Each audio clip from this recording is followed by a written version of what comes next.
Assalamu alaikum dear students, I am Anjum Shafiq, your biology teacher for grade 10, and today we are going to discuss the endocrine system regarding to the posterior pituitary gland. Posterior lobe of pituitary gland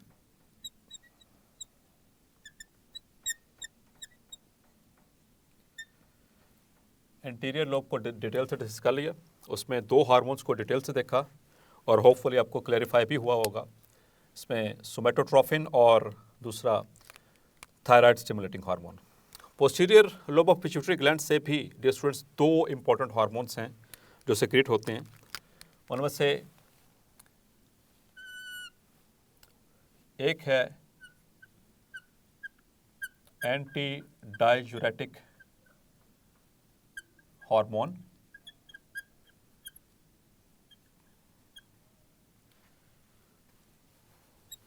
और ADH और दूसरा है oxytocin. सो dear students, इसको 10 bye 10 explain करते हैं। So first of all, the anti diuretic hormone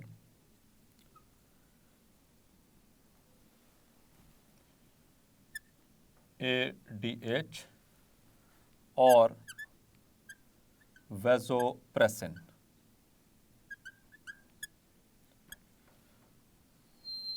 ये सारे my dear students इसी के नाम है, एंटी डाययूरेटिक हार्मोन, ADH और वैसोप्रेसिन। सो ज़रा इसके लफ्ज़ी मतलब पे ज़रा गौर करें। एंटी मीन्स अगेंस्ट, डाययूरेटिक ये वर्ड है डाययूरेसिस से, मतलब कि the process of formation of urine, मतलब कि एंटी डाययूरेसिस मतलब कि यूरिन को ना बनने देना। ऐसा हार्मोन जो यूरिन बनने को अपोज करता है, that is called as anti diuretic hormone. और ये स्टूडेंट्स, इसका जिक्र मैं पहले भी कर चुका हूँ अपने फर्स्ट चैप्टर के अंदर, जब अपने किडनी में कंसंट्रेटेड यूरिन के हवाले से बात की थी। डेफिनेटली आपको याद आ गया होगा। So dear students, anti diuretic hormone, it is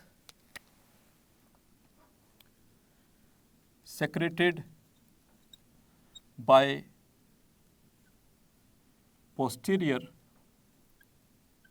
pituitary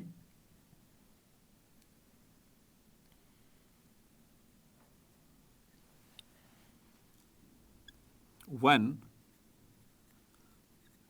the body is suffering from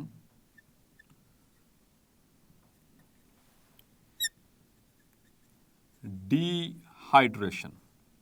Yes, my dear students, dehydration, ये इसमें कीवर्ड याद रखना है। या फिर deficiency of water in our body fluids. तो डी का मतलब कम हो जाना, हाइड्रेशन यानी कि हाइड्रा वाटर से बॉडी के अंदर पानी का लेवल जब हमारे कम हो जाए, ऐसी कंडीशन को कहते हैं डिहाइड्रेशन। तो जब बॉडी के अंदर डिहाइड्रेशन हो चुकी है, पानी का लेवल नॉर्मल से फॉल कर चुका है, तो इसके नुकसानात बहुत हो सकते हैं। जैसा कि इस डिहाइड्रेशन की वजह से जो ब्लड है वो थिक होना शुरू हो जाएगा, बिकॉज के ब्लड का जो 55% है दैट इज़ ओनली प्लाज्मा, और प्लाज्मा का कम से कम 90% जो है वो सिर्फ और सिर्फ वाटर पे मुश्तमिल है।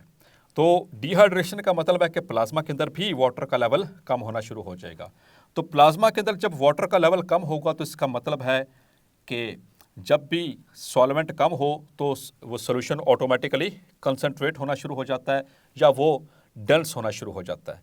इसी तरह से ब्लड भी थोड़ा कंसंट्रेट होना शुरू हो जाएगा, यानी कि थोड़ा विस्कस होना शुरू हो जाएगा, गाढ़ा होना शुरू हो जाएगा। अब अगर ब्लड इसकी वजह से गाढ़ा हुआ तो फिर क्या होगा, हार्ट को ज़्यादा जोर लगाना पड़ेगा उस थिक या गाढ़े ब्लड को पूरी बॉडी के अंदर घुमाने के लिए। तो फिर उससे क्या होगा, अगर मुसलसल ऐसी सिचुएशन रही कि हार्ट मुसलसल जोर लगा रहा है, इससे ब्लड प्रेशर इंक्रीज रहेगा और इस इंक्रीज्ड परसिस्टेंट ब्लड प्रेशर की वजह से और बहुत सारे नुकसानात का सामना करना पड़ सकता है, जैसे कंजस्टिव हार्ट फेलियर हो सकता है, या फिर उसकी वजह से रीनल फेलियर की तरफ भी केस जा सकता है। सो एनीवेज हम आगे चलते हैं इसके लेकर। सो डिहाइड्रेशन किस किस वजह से हो सकती है डियर स्टूडेंट्स, आपने जहन में रखना है। डिहाइड्रेशन में be due to number 1 less intake of water, यानी आपने पानी ही कम पिया, पूरे दिन में बहुत कम पानी पिया। एक नॉर्मल इंसान को, एक अडल्ट को कम से कम 8 से 12 गिलास पानी पीना चाहिए था, और एक गिलास माय डियर स्टूडेंट्स, एक नॉर्मल जो गिलास एवरेज गिलास होता है दैट इज़ अप्रॉक्सीमेटली 250 ml। अगर 4 गिलास होंगे तो ये कितना बन जाएगा 1000 ml, यानी कि 4 गिलास में कितना है 1 लीटर। 1 लीटर के 4 गिलास बनते हैं, और 8 गिलास का मतलब हुआ कि कम से कम 2 लीटर पानी हमें डेली बेसिस पे पीना चाहिए। सो 8 to 12 गिलास ऑफ वाटर, और वो नॉर्मल गिलास कितना होना चाहिए 250 ml का। Clear students? तो अगर पानी ही कम पिया आपने पूरे दिन में 1 गिलास या 2 गिलास, सो आपकी बॉडी के लिए इतना नहीं था नॉर्मल अमाउंट। या फिर ये हो सकता है वोमिटिंग, यानी कि बार बार कै आ रही है, उल्टी आ रही है, उसकी वजह से भी, क्योंकि कै आती है तो वो स्टमक से जो गैस्ट्रिक कंटेंट्स होते हैं वो बाहर निकलते हैं, और समटाइम्स जो इंटेस्टाइन के कंटेंट्स हैं वो भी इसमें शामिल हो जाते हैं, जैसे कि ड्यूडेनम के। तो ऐसी सिचुएशन में जो वॉमिट आती है उसके अंदर भी large amount of water is there. तो वो कहाँ से है, वो बॉडी से ही आया है। तो मतलब कि एक्सेस वोमिटिंग, बार बार उल्टी आ रही है, वॉमिट आ रहा है, तो उससे भी जो है वो वाटर का लेवल कम हो सकता है, बॉडी डिहाइड्रेट हो सकती है। या फिर dear students like diarrhoea, yes diarrhoea, ये भी डाइजेस्टिव ट्रैक की ही डिजीज़ है या कंडीशन है, जिसमें कि लूज मोशन स्टार्ट हो जाते हैं, जिसमें वाटरी स्टूल पास होता है, और उसमें भी जब, क्योंकि कॉलन जो है वो वाटर को एब्जॉर्ब नहीं कर पा रही। आपको पता है डियर स्टूडेंट्स के वाटर ने कहाँ से एब्जॉर्ब होना था, थ्रू द कॉलम, और कॉलम जो कॉलन है वो सही तरह से एब्जॉर्ब नहीं कर पा रही due to certain reasons, infection की वजह से या उसकी मोटिलिटी इंक्रीज होने की वजह से, तो it will lead to water stools. तो उसमें भी वाटर लॉस हो रहा है जो आपने पिया था। या फिर ब्लड लॉस, यानी खून निकल जाना, ज़्यादा खून निकल जाना, specially in case of major accidents. जब कोई बड़ा एक्सीडेंट हो और जिस्म का कोई बड़ा हिस्सा जो है वो टूट जाए या कट ऑफ हो जाए, तो ज़्यादा जब खून बहेगा तो उस वजह से भी, क्योंकि ब्लड के अंदर आपने पढ़ा कि 55% प्लाज्मा, और उस 55% का 90% से भी ज़्यादा सिर्फ वाटर है, so it will lead to dehydration. इसी तरह से डियर स्टूडेंट्स एक और भी कंडीशन हो सकती है, that is hyper sweating,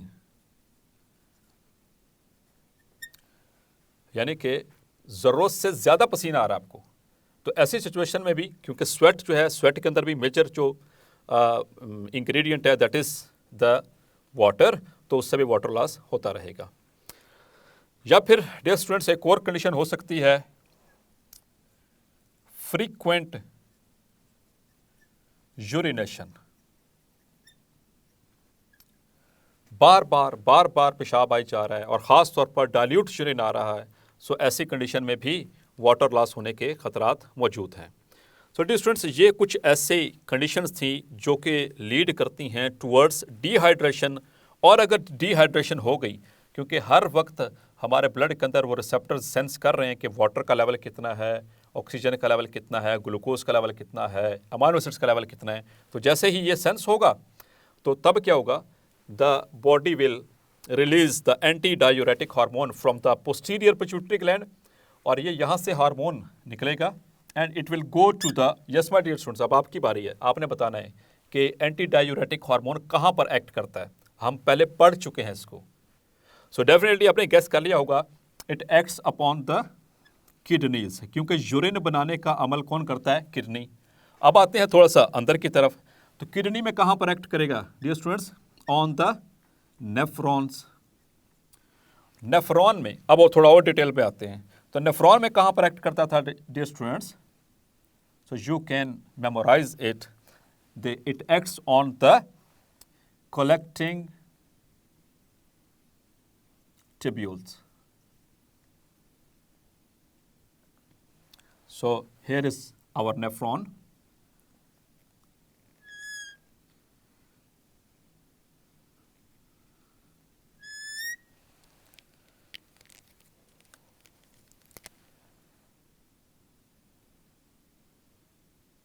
So this is glomerulus,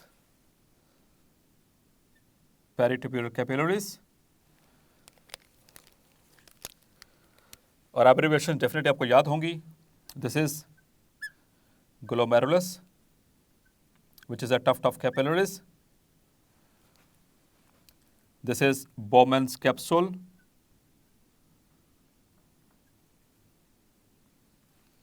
And what is this? This is proximal convoluted tubule. यहाँ पर सिर्फ मैं abbreviation इस्तेमाल करूँगा. और this is the loop of Henle.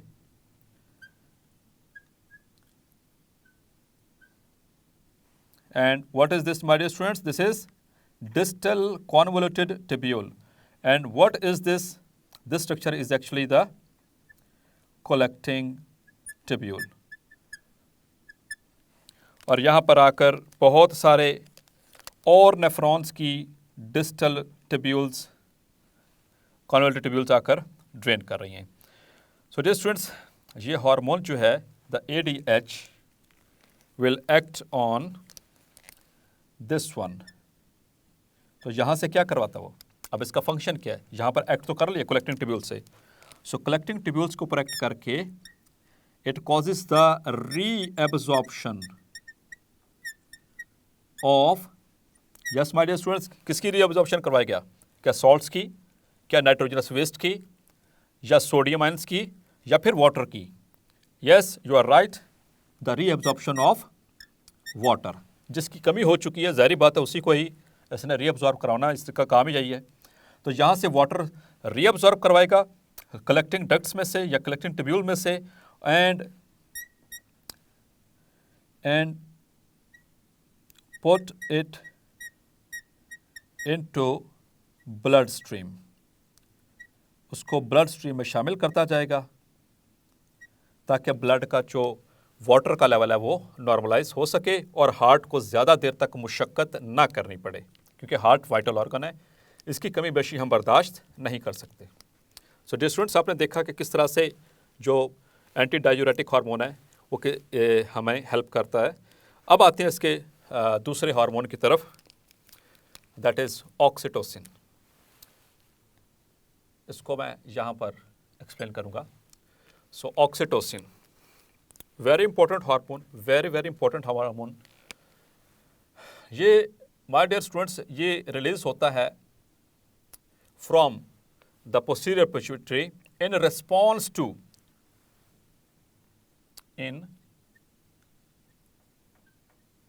response to contractions in the uterus. और यूट्रस क्या है dear students? Female reproductive part, जिसको हम सादा लफ्ज़ों में बच्चादानी कहते हैं, जिसके अंदर जो डेवलपिंग बेबी है वो मौजूद होता है.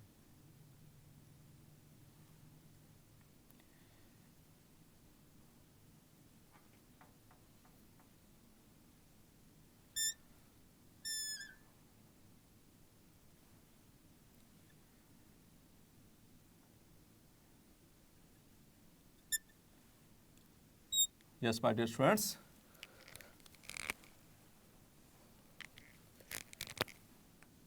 This is the female reproductive system. जब आगे चल के पढ़ेंगे तो डिटेल के साथ ही पढ़ेंगे. यहाँ पर से रफली बताना चाहता हूँ कि यूट्रस क्या है. अगर मेरे किसी स्टूडेंट को नहीं पता तो उसको पता होना चाहिए, उसके कंसेप्ट्स क्लियर होने चाहिए.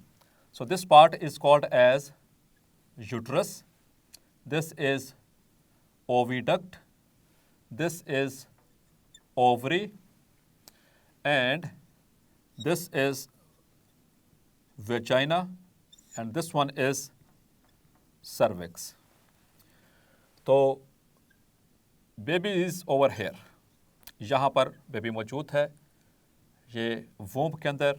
जब इसके डेवलपमेंट का प्रोसेस मुकम्मल हो चुका है, यानी इसके 9 महीने पूरे हो चुके, अब इसको बाहर निकलना है। So how does this happens कि ये यूट्रस कॉन्ट्रैक्ट करेगी, यूट्रस कॉन्ट्रैक्ट करेगी। जब यूट्रस कॉन्ट्रैक्ट करेगी तो इसके नतीजे में जो रिफ्लेक्स है वो जाएगा टू द पोस्टीरियर पिट्यूटरी, और पोस्टीरियर पिट्यूटरी से रिलीज होगा ऑक्सीटोसिन, और ऑक्सीटोसिन आकर इस यूट्रस के ऊपर एक्ट करेगा और इसकी कंट्रैक्शंस को मज़ीद बढ़ा देगा, मज़ीद ताकतवर कर देगा, ताकि बेबी जो है वो डिलीवर हो सके। Clear my dear students? और इसके अलावा ऑक्सीटोसिन का एक और भी रोल है, it is also involve in milk ejaculation. Mammary glands में से, यानी कि ब्रेस्ट ग्लैंड में से जो मिल्क की एजैकुलेशन है उसको भी ये कंट्रोल करता है ऑक्सीटोसिन। जब बच्चा माँ का दूध पी रहा होता है तो उस वक्त ये हार्मोन रिलीज होता है, और ये जो डक्ट्स होती हैं मेमरी ग्लैंड्स के अंदर, उसमें से मिल्क को इजैकुलेट करवाता है। Yes my dear students? और यहाँ पर एक और इंटरेस्टिंग इन्फॉर्मेशन देता चलूँ। आपने सुना होगा ना कि वो इंजेक्शन वाला दूध नहीं पीना चाहिए, वो यही है, जो गाय या भैंस जो दूध नहीं दे रही होती उसको ये ऑक्सीटोसिन ही लगाया जाता है, सिंथेटिक ऑक्सीटोसिन, और जैसे ही उसको लगाते हैं विद इन मिनट्स वो मिल्क इजैकुलेट हो जाता है, वो दूध देना शुरू कर देती है। लेकिन ऐसा दूध ख़तरनाक है, बिकॉज के ये हार्मोन उनके मिल्क के अंदर भी सेक्रेट हो सकता है। इसी तरह से डियर स्टूडेंट्स एक और चीज़ बताता चलूँ regarding the anti diuretic hormone. अगर एंटी डायूरेटिक हार्मोन एब्सेंट हो, इफ़ ADH इज़ एब्सेंट, अगर ये ना रिलीज़ हो रहा हो या हमारी वो पोस्टीरियर पिट्यूटरी को ना बना रही हो, तो फिर क्या होगा? It leads to the formation of large quantities of dilute urine. क्योंकि ये तो यूरिन बनने के अमल को रोक रहा था, लेकिन जब ये नहीं सेक्रेट हो रहा तो फिर क्या होगा? बहुत ज़्यादा क्वांटिटी के अंदर डाइल्यूट यूरिन बनना शुरू हो जाएगा, और इस कंडीशन को कहते हैं diabetes insipidus. Yes my dear students, ये याद रखना है, डायबिटीज इंस्पाइडस। ये डायबिटीज मिलेटस नहीं कह रहा हूँ, डायबिटीज मिलेटस शुगर को कहते हैं, ये डायबिटीज इंस्पाइडस ये और चीज़ है, ठीक है, जो कि किस वजह से हो रही है? Due to the low secretion और डेफिशिएंसी और absence of anti diuretic hormone, it leads to diabetes insipidus, जिसमें large quantities of very dilute urine and dilute urine are formed. It may also lead to the dehydration of the body. So dear students, देखा कि जब हमारी body में पानी की कमी होती है तो किस तरह से अल्लाह ताला ने कितना खूबसूरत मैकेनिज्म बनाया कि एंटी डायूरेटिक हार्मोन उसको आकर बचा लेता है। सो होपफुली आज का लेक्चर आपको क्लियर हो गया होगा। मिलते हैं नेक्स्ट लेक्चर में, तब तक अपना ख्याल रखिएगा। अल्लाह हाफिज़।